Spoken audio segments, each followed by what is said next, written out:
మరువద్దు. నువ్వు ఘనత పొందాలంటే నువ్వేం చేయాలి?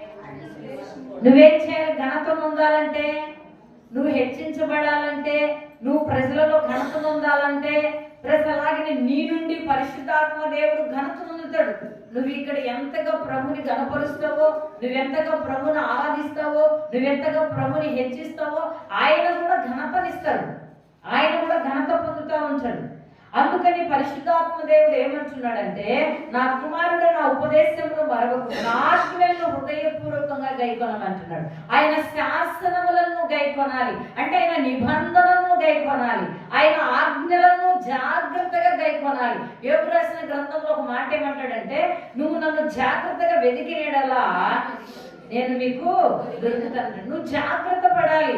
ప్రతి విషయంలో ప్రభుని గణపరిచే మనస్సాక్షి నీకు ఉండాలి.